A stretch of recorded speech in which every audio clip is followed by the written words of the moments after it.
Hello दोस्तों, मैं अभिराज त्रिवेदी आपके अपने यूट्यूब चैनल विकास स्टडी सर्किल पर आप सभी का स्वागत करता हूं। दोस्तों, सबसे पहले आप सभी को हिंदी दिवस की अशेष मंगल कामनाएं। दोस्तों, जैसा कि आप लोगों को पता है कि चाइल्ड डेवलपमेंट में हम लोगों की बराबर क्लासें चल रही हैं, लेकिन आप लोगों के परीक्षाओं को ध्यान में रखते हुए, क्योंकि अभी आने वाले कुछ समय बाद आपका यूपी टेट और सी टेट होने वाला है, और ये भी आपका पता नहीं है कि यूपी पीआरटी का भी कब नोटिफिकेशन आ जाए, कोई जानकारी इसकी नहीं है। और या डीएसएसबी केवीएस जैसे भी परीक्षाएं सुनने में आ रही हैं, होने वाली हैं। तो दोस्तों, हर एक चीज़ को ध्यान में रखते हुए हम आज से आप लोगों के लिए चाइल्ड डेवलपमेंट में कुछ महत्वपूर्ण कुछ प्रश्नों की सीरीज शुरुआत करेंगे। तो दोस्तों, वीडियो के साथ अंत तक ज़रूर बने रहें, और मैं ऐसे ही आपको क्वेश्चनों की पूरी चाइल्ड डेवलपमेंट की प्रैक्टिस कराता रहूँगा, और आपकी जो क्लासें चाइल्ड डेवलपमेंट की चल रही हैं वो चलती रहेंगी। तो दोस्तों, चलिए शुरू करते हैं आज की क्लास। वीडियो बहुत अच्छा है, क्वेश्चनों की श्रृंखला बहुत ही अच्छी है। आप लोग वीडियो को अंत तक ज़रूर देखें और अपना अपना स्कोर कार्ड हमें कमेंट बॉक्स में ज़रूर बताएं। चलिए दोस्तों, शुरू करते हैं। आज का हमारा बाल मनोविज्ञान का पहला क्वेश्चन है, शैशवावस्था को सीखने का आदर्श काल किसने कहा। आप लोगों को देख ही रहे होंगे कि परीक्षाओं में यूपी टेट या यूपी पीआरटी या डीएसएसबी और केवीएस जैसे अगर जहाँ पे फैक्ट साइकोलॉजी पूछी जाती है, वहाँ पे ये क्वेश्चन बहुत ही महत्वपूर्ण है और यही क्वेश्चन बनते हैं। तो शैशवावस्था को सीखने का आदर्श काल किसने कहा है? पहला ऑप्शन दिया है फ्रायड, दूसरा है जीन पियाजे, तीसरा है जॉनसन, चौथा है वैलेंटाइन। तो दोस्तों, सीखने का आदर्श काल शैशवावस्था को ये बोला है वैलेंटाइन ने, तो यहाँ पे ऑप्शन नंबर डी बिल्कुल राइट आंसर होगा। आगे बढ़ते हैं दोस्तों हम अपने अगले क्वेश्चन की तरफ। हमारा अगला क्वेश्चन है, बुद्धिलब्धि के विचार का जनक माना जाता है। बुद्धिलब्धि के विचार का जनक किसे माना जाता है? दोस्तों, क्वेश्चन को पहले बहुत ध्यान से पढ़ना, उसके बाद सारे ऑप्शन पढ़ना, तभी आंसर देना, क्योंकि हल्की सी चूक में क्वेश्चन गलत होते हैं। और बुद्धिलब्धि का विचार का जनक किसे कहा जाता है? तो पहला ऑप्शन दिया है चार्ल्स स्किनर, दूसरा है अल्फ्रेड बिने, तीसरा है फ्रावेल, चौथा है स्टर्न। तो दोस्तों, बुद्धिलब्धि के विचार का जनक ऑप्शन नंबर डी स्टर्न को माना जाता है। दोस्तों, एक चीज और आप लोग जान लीजिए कि स्टर्न ने पहली बार बुद्धिलब्धि का प्रयोग किया था, इसलिए इनका यहाँ पे क्वेश्चन में भी पूछ रहा है बुद्धिलब्धि के विचार का जनक किसे कहा जाता है, तो ये स्टर्न है। और अगर बुद्धि परीक्षण के जनक की बात आए, तो बुद्धि परीक्षण जो दिया है वो हमारे अल्फ्रेड बिने ने दिया है। और दूसरी बात, आईक्यू शब्द ये कहाँ से लिया गया है? बुद्धिलब्धि मतलब ही आईक्यू होता है, तो आईक्यू शब्द ये हमारा जर्मनी का है, जर्मन भाषा से लिया गया है। तो ये तीन चार चीज़ें याद रखना, और बाकी जब हम इंटेलिजेंस या बुद्धि पढ़ेंगे तो वहाँ पे डिटेल में देखेंगे कि क्या है, सारी चीज़ें एक एक करके सीक्वेंस में मैं आपको वहाँ पे बताऊँगा। चलिए दोस्तों, आगे बढ़ते हैं। अगला क्वेश्चन है, किंडरगार्टन शिक्षा प्रणाली को प्रारंभ करने वाले मनोवैज्ञानिक कौन थे? किंडरगार्टन शिक्षा प्रणाली आप लोग जानते हैं कि बहुत इंपॉर्टेंट है, हर एक परीक्षा में आने वाला क्वेश्चन है। तो पहला ऑप्शन है फ्राबेल, दूसरा है महात्मा गांधी, तीसरा है जीन पियाजे, चौथा है वाटसन। तो दोस्तों, किंडरगार्टन शिक्षा प्रणाली का प्रारंभ फ्राबेल ने किया था। ऑप्शन नंबर ए बिल्कुल सही होगा। और जो यहाँ पे महात्मा गांधी लिखे हैं, महात्मा गांधी इन्होंने बुनियादी शिक्षा की का प्रारंभ किया। और जो आपका ये 69,000 पेपर हुआ है शिक्षक भर्ती का, वहां पे बुनियादी शिक्षा आपका क्वेश्चन पूछा गया था, बुनियादी शिक्षा के जनक कौन है? तो बुनियादी शिक्षा के जनक महात्मा गांधी हैं। और जीन पियाजे आप लोगों को सभी को पता है, संज्ञानात्मक विकास के सिद्धांत के ये जनक हैं जीन पियाजे। और वाटसन ये हमारे व्यवहारवादी हैं, व्यवहारवाद सिद्धांत के जनक वाटसन हैं। तो दोस्तों, आप लोगों को ये सारी चीज़ें क्लियर हुई होंगी। दोस्तों, आशा करता हूँ आप लोगों को वीडियो समझ में आ रहा होगा, पसंद आ रहा होगा, क्वेश्चन की श्रृंखला आप लोगों को भी समझ में आ रही होगी। चैनल के साथ दोस्तों जुड़िए, चैनल को अधिक से अधिक सब्सक्राइब कीजिए, वीडियो को लाइक कीजिए और वीडियो को शेयर भी कीजिए, जिससे आपके फ्रेंडों को भी अच्छी क्लासें प्रोवाइड हों। तो चलिए दोस्तों, बढ़ते हैं अपने अगले क्वेश्चन की तरफ। हमारा अगला क्वेश्चन है, बहुत ही महत्वपूर्ण है क्वेश्चन, किस मनोवैज्ञानिक को एनिमल साइकोलॉजी का पितामह माना जाता है? बहुत बार ये पुस्तक पूछी गई है, एनिमल साइकोलॉजी। एनिमल साइकोलॉजी का जनक किसे कहा जाता है? पहला ऑप्शन दिया है पावेल, दूसरा है थॉर्नडाइक, तीसरा है स्किनर और चौथा है महात्मा गांधी। तो दोस्तों एनिमल साइकोलॉजी जो पुस्तक है इसका जनक थॉर्नडाइक को कहा जाता है। मोस्ट इंपॉर्टेंट क्वेश्चन है दोस्तों, याद रखना, मोस्ट इंपॉर्टेंट क्वेश्चन है। एनिमल साइकोलॉजी थॉर्नडाइक द्वारा प्रस्तुत की गई। ऑप्शन नंबर बी इसमें बिल्कुल राइट आंसर होगा। आगे बढ़ते हैं। अगला हमारा क्वेश्चन है, किस मनोवैज्ञानिक को व्यवहारवाद का पिता माना जाता है? जैसा कि मैंने आप लोगों को अभी पहले बताया, किस मनोवैज्ञानिक को व्यवहारवाद का पिता माना जाता है, तो व्यवहारवाद के जनक वाटसन साहब हैं। ऑप्शन नंबर सी बिल्कुल राइट आंसर होगा। दोस्तों आगे बढ़ते हैं। हमारा अगला क्वेश्चन है, कार्ल युंग ने व्यक्तित्व के प्रकार बताए हैं। कार्ल युंग ने व्यक्तित्व के कितने प्रकार बताए हैं? तो दोस्तों पहला ऑप्शन है 2, दूसरा है 3, तीसरा है 4, चौथा है 5। तो जो कार्ल युंग साहब थे इन्होंने व्यक्तित्व के 3 प्रकार बताए हैं। वो 3 प्रकार कौन हैं? पहला है अंतर्मुखी, पहला है अंतर्मुखी अंतर्मुखी, दूसरा है बहिर्मुखी बहिर्मुखी और तीसरा है उभयमुखी। ये तीनों नाम भी आप लोग याद रखना, क्योंकि कभी कभी क्वेश्चन क्या पता ऐसे पूछ दे कि कार्ल युंग के व्यक्तित्व का प्रकार कौन नहीं है, तो आप ये तीनों टाइप बहुत अच्छे से याद रखना। 3 प्रकार इन्होंने व्यक्तित्व के बताए हैं, अंतर्मुखी, बहिर्मुखी और उभयमुखी। आगे बढ़ते हैं। हमारा अगला क्वेश्चन है, ज्ञान ही सुदृढ़ है का यह कथन है, यह कथन किसका है? ज्ञान ही सदृढ़ है, सदृढ़ लिखा है, सदृढ़ है, यह कथन किसका है? पहला ऑप्शन दिया है अरस्तु, फिर है महात्मा गांधी, फिर है रसो, फिर है सुकरात। तो ये कहा है सुकरात ने, ये कहा है सुकरात ने। ऑप्शन नंबर डी बिल्कुल राइट आंसर होगा।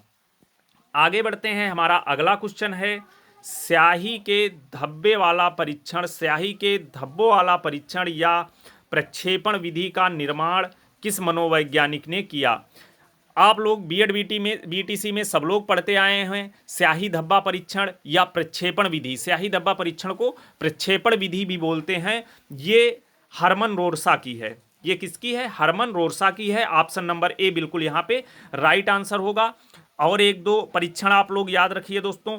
जो टीएटी परीक्षण है ये तो स्याही धब्बा परीक्षण या प्रक्षेपण विधि हरमन रोरसा ने दी, और जो टीएटी परीक्षण है टीएटी ये दी है मुरे और मार्गन ने, मुरे और मार्गन ने, मार्गन ये भी आप नोट कर लीजिए, मार्गन ने।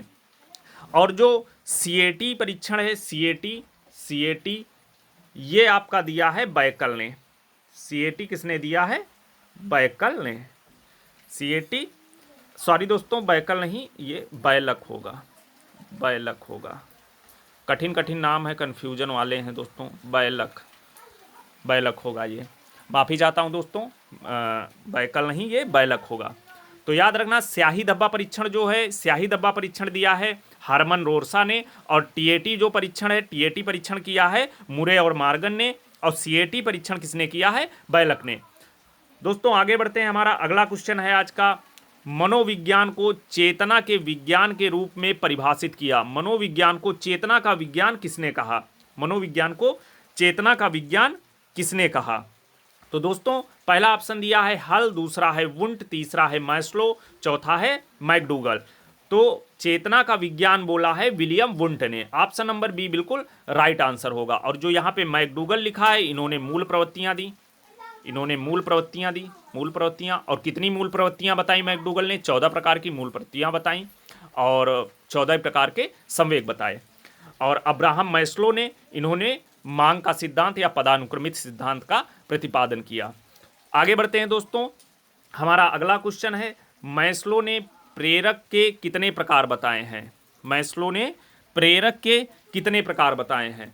तो दोस्तों पहला ऑप्शन दिया है 1, दूसरा है 2, तीसरा है 3, चौथा है 4। तो अब्राहम मैस्लो ने प्रेरक के कितने प्रकार बताए हैं? कंफ्यूज बिल्कुल ना होना, इन्होंने प्रेरक के ऑप्शन नंबर बी में जो लिखा है दो प्रकार बताए हैं। वो 2 प्रकार हैं कौन कौन से? आंतरिक प्रेरक और बाह्य प्रेरक। कौन से हैं? आंतरिक प्रेरक और बाह्य प्रेरक। तो ऑप्शन नंबर बी इसमें बिल्कुल राइट आंसर होगा। लेकिन 1-2 चीजें और देख लेते हैं मैस्लो के बारे में। जो मैस्लो का सिद्धांत था, इनके सिद्धांत के 2-3 नाम थे। कौन कौन थे? पहला था आवश्यकता, पहला था आवश्यकता, और दूसरा था इनके सिद्धांत को दूसरा सिद्धांत नहीं कहेंगे, उसी सिद्धांत के अन्य नाम थे, कई नाम थे। अभिप्रेरणा का सिद्धांत भी उसको बोलते हैं, मैस्लो पिरामिड भी उसको बोलते हैं, और पदानुक्रमित सिद्धांत भी बोलते हैं, और मानवतावादी सिद्धांत भी बोलते हैं। ये 4-5 चीज़ें याद रखना, मानवतावादी, पदानुक्रमित, ये दोनों चीज़ें आप लोग याद रखना। जो इन्होंने पदानुक्रमित सिद्धांत दिया या मानवतावादी सिद्धांत दिया, इसके इन्होंने 5 पद बताए हैं। 5 पद बताए हैं, वो कौन कौन से हैं? ऐसे इन्होंने पिरामिड टाइप का बनाया, पिरामिड में बताए, इसीलिए इनके सिद्धांत को मैस्लो पिरामिड भी बोलते हैं। इसको 5 भागों में डिवाइड किया। 5 भागों में डिवाइड करके इन्होंने जो ये पहला किया, ये दूसरा किया, ये तीसरा किया, ये चौथा किया, ये पांचवा किया। जो इनका पहला पद था उसमें इन्होंने बताया कि जब मनुष्य को यहाँ पे शारीरिक ज़रूरतें, जितनी शारीरिक ज़रूरतें होती हैं, जैसे भूख प्यास निद्रा, वो आती हैं। और दूसरे पे इन्होंने सुरक्षा बताई, सुरक्षा होता है। तीसरे पे आता है यहाँ पे संबंध, जैसे दोस्ती, माता पिता, ये सारी चीज़ें।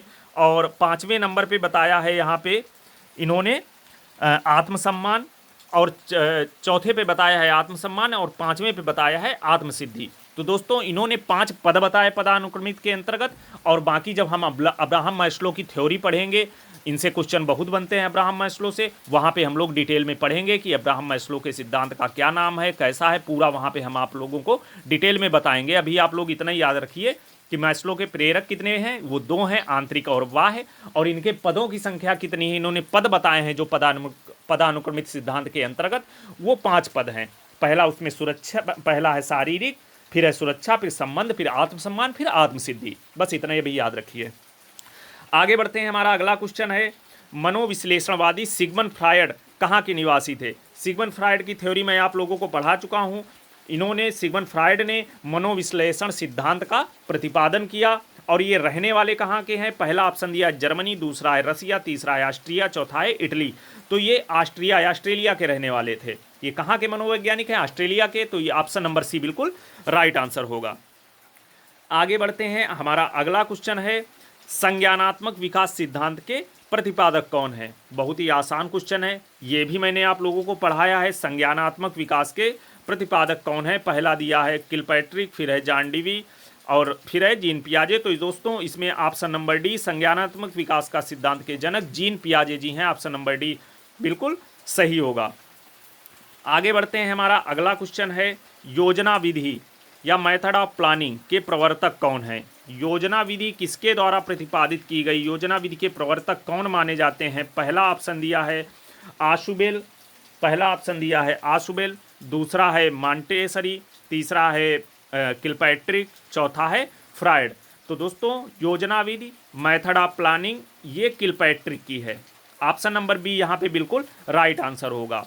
और जो आशुब्रोन लिखा है, ये आशुब्रोन, और चाहे इसको आशुबेल, ये तो हम लोगों ने कल ही बताया है, इन्होंने सीखने के प्रकार बताए हैं। और मॉन्टेसरी की विधि कौन है? मरिया मॉन्टेसरी। और फ्रायड, ये फ्रायड, इन्होंने किंडरगार्टन प्रणाली भी दी, और फ्रायड मनोविश्लेषणवादी हैं, मनोविश्लेषणात्मक सिद्धांत भी इनके द्वारा प्रस्तुत किया गया।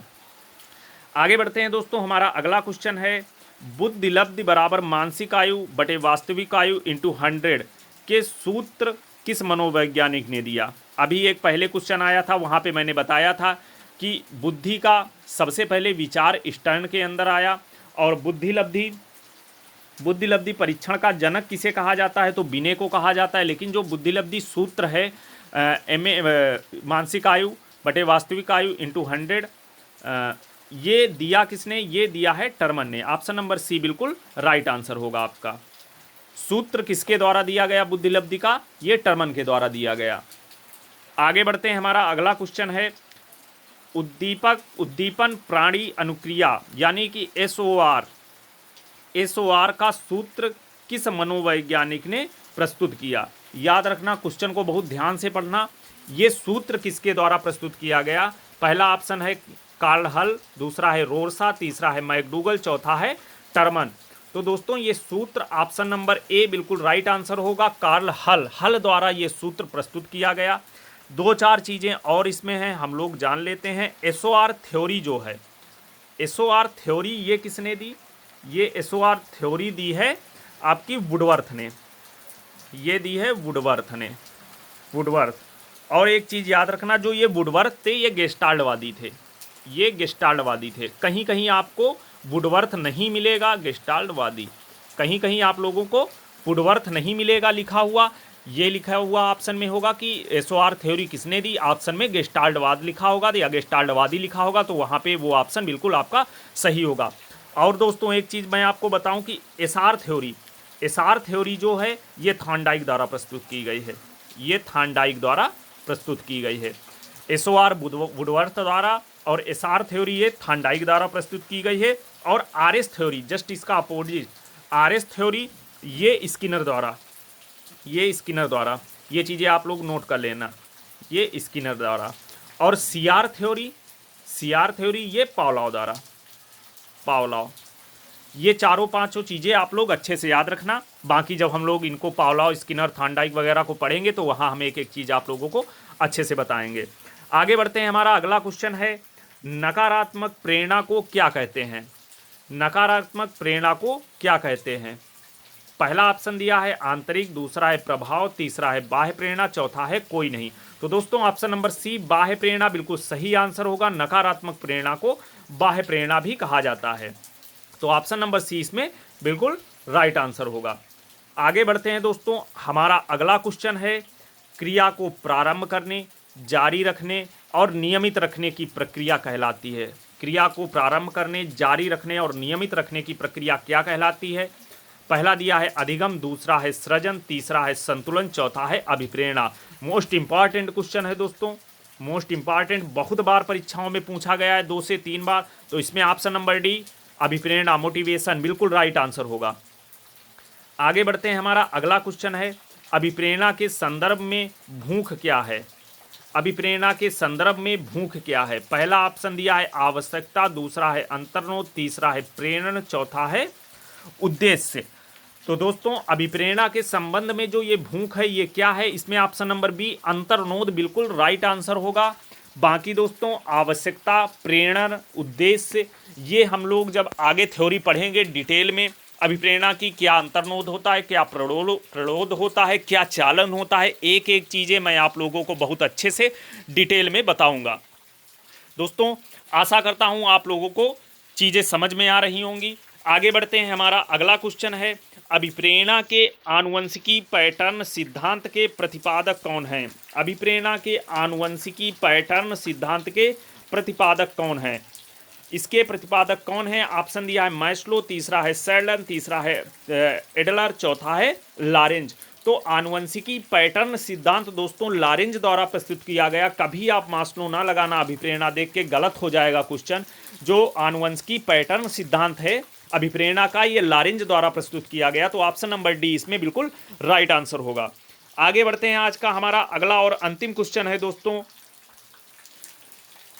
एम के थॉमसन ने अभिप्रेरकों को कितने भागों में बांटा है। एम के थॉमसन ने अभिप्रेरकों को कितने भागों में बांटा है। पहला दिया है 2, दूसरा है 3, तीसरा है 4, चौथा है 5। तो एम के थॉमसन ने दोस्तों अभिप्रेरकों को ऑप्शन नंबर ए 2 भागों में बांटा है। दोस्तों ये थी आज की हमारी कुछ महत्वपूर्ण सीरीज। आशा करता हूं दोस्तों आप लोगों को वीडियो पसंद आया होगा। ऐसे ही दोस्तों अपना प्यार बनाए रखिए और चैनल के साथ जुड़े रहिए। हम लोग आपको अच्छे से अच्छा कंटेंट प्रोवाइड करेंगे जो आपके सिलेक्शन का कारण बनेगी। दोस्तों जैसा कि मैं आप लोगों को बताता हूं हर बार कि हमारे चैनल पे ज्योग्राफी, हिंदी, सीडीपी, मनोविज्ञान और बायोलॉजी, केमिस्ट्री, करंट जैसे सब्जेक्ट भी चल रहे हैं, तो आप उन वीडियोज़ को भी देख सकते हैं। क्योंकि हर एक एग्ज़ाम में सभी भी ऐसा नहीं है कि एक सब्जेक्ट आए, सभी भी सब्जेक्ट आते हैं। तो आप लोग उस पर भी जाइए, वो वीडियोज़ भी देखिए, क्योंकि वहाँ भी अच्छे से अच्छा कंटेंट प्रोवाइड किया जा रहा है। दोस्तों ऐसे ही अपना प्यार बनाए रखिए, चैनल के साथ जुड़े रहिए और लोगों को जोड़ने की कोशिश करिए। दोस्तों विकास स्टडी परिवार आपके उज्जवल भविष्य की कामना करता है। एक बार पुनः आप सभी को हिंदी दिवस की हार्दिक मंगल कामनाएं। मिलते हैं अपने अगले वीडियो में, तब तक के लिए जय हिंद दोस्तों।